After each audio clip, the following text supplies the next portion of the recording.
and in the middle of the seance, one person fell and died. In the middle of the seance. It's a famous case. Actually, before he died, he ran into the bathroom because he started to realize that something terrible is about to happen. And when he went into the bathroom, he saw this, inside the water of the bathroom, he saw the face of Ben Gurion, and he fell and died. So that's a famous seance. There's many, many famous seances. One of them, they communicate with Yitzhak Rabin, asking about the murder. Communicated with Holocaust survivor, asking him if the terrible Nazi Ivan the Maniuk is really the real one, because they had a doubt if it's him or not. All kinds of famous seances that took place, but definitely it's not recommended for us to do those things because it's against the Torah. Let's continue. What is it really a medium? How can we communicate with the dead people by using a middleman, like a broker? Medium, it's a person that has extra ability more than the average people, which means he can go into a trance, and while he's half fainted, he is able to tell us what the deceased people are telling us. And of course, it's very easy to check if he's pretending or it's real, because the information that we're going to receive from our grandfather sometimes is very confidential. We are the only one who knows what our grandfather told us 5-10 years ago, before he died, right, in a hospital. And if we're going to hear it through this woman, that our grandfather is telling us, remember what I told you then and then, I want you to do it, or I don't want you to do it, then we know it's real, because this woman doesn't know about that conversation, right? So let's see. Before us, we're going to see some of the greatest communication that were done through Mrs. Leonora Pfeiffer and Mrs. Eileen Gart, two famous mediums that through them people were able to communicate with people who died. Mrs. Pfeiffer from Boston, she was very, very famous in the spiritual world, because in her seance, communication with the dead, her customer were able to call all their relatives. In a period of 40 years, she was checked by 7 different teams to make sure she's reliable and she's legit. And they did all kinds of experiments with her. And they all came to the conclusion that she's able to communicate with dead people and pass reliable information. I'm skipping some of the things because I want to be able to get to the interesting parts close to the end. In 1887, Dr. Richard Hodgson, which was investigating all kinds of crooks, spiritual crooks, he came to the United States and followed up for 18 years Mrs. Pfeiffer to make sure her background, how she gets the information, and his final conclusion was that she's 100% legit. And this is one of the seances that she made. She tells one person, I'm speaking to your friend from childhood. She says his name. He asked if you remember that you went to school, you used to jump like frogs and laugh. He said that he was jumping much better than you. He says that he was suffering before he died, but you were not there for him. Then, I'm skipping some of the things. In some of the mediums, there's all kinds of ways to communicate with the dead. For instance, one is while she's half losing her conscience, she's describing a person that is above her, passing her information. And they write it down or record it, and later, they compare what she just said to what really took place. But there's another way to do it. One other way to do it is the person who is fainted is holding a pen like this. Not like this, like this.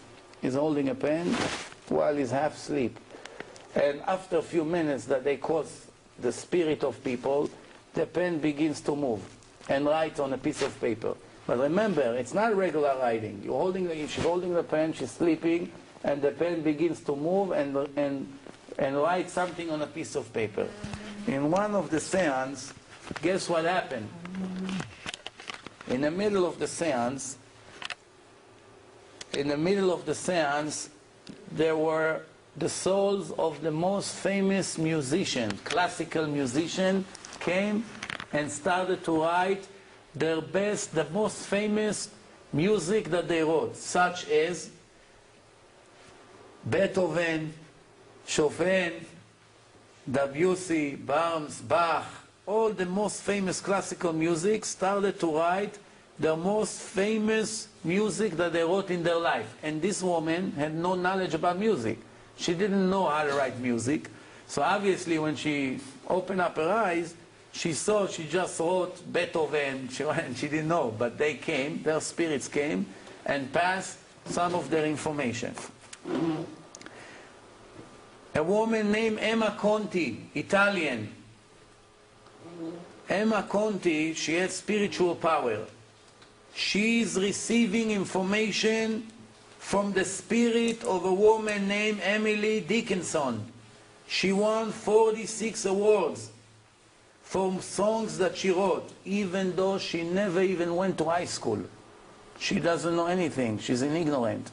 But she writes music, and she said there's a woman, Emily Dickinson, which was a famous songwriter. She passed her the information and she writes, and every time she writes a song, she wins an award. Why? There's a dead person passing her information. Let's talk a little bit about reincarnation. The student of the Ari HaKadosh, which I mentioned him before, Rabbi Chaim Vital, writes in his book like this. There's few times I was walking with my rabbi in the field, and he told me, you see this rock? There's a righteous person that lived in this world, and he's been reincarnated in this rock for one sin that he made. And he's pointing at the rock and he says his name. And they used to go and say, you see this tree? That person has been reincarnated in that tree. And after he was telling me the story, I went to the hometown of that person to investigate if there was a person like this, and the way he described him, if he's real or not, and always he knew what he's talking about. The Ari HaKadosh is the famous Ari 500 years ago. Like I said, all the Kabbalah we know is thanks to him. He was a special soul. But let's see a little bit more about reincarnation. Rabbi Yehuda Aryeh from Modena in Italy, in Venice, he did not believe in reincarnation until something that happened close to the end of his life. His neighbor gave birth to a boy. A month after his delivery, the boy became very ill. 6 months after his death, he was about to die. The neighbor called up the Rav and told him, Rabbi, come say some Tehillim. My son, my baby is dying. When he came to the room, he saw the baby has few moments to live. He started to read few chapters of Tehillim.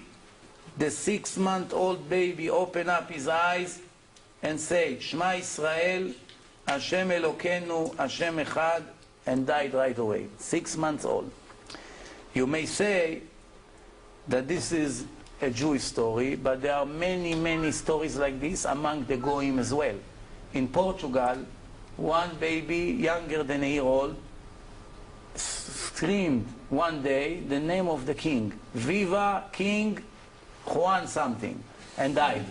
And a few months later, this person became the king of Portugal.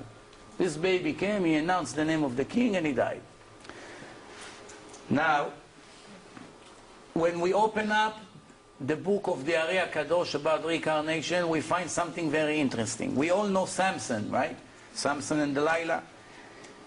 Samson, as you know, he had a wife, Delilah, Philistine, non-Jew, and his death was terrible. He died with all the Philistines together in a stadium. But Samson, the Arizal told us a secret about him. In the chapter that describes Samson, there's a word Badan, Bet, Daled, Nun. If you play with the letters, it's giving you the word Nadav. Who is Nadav? The son of Aaron. Aaron is the first Kohen, the brother of Moshe.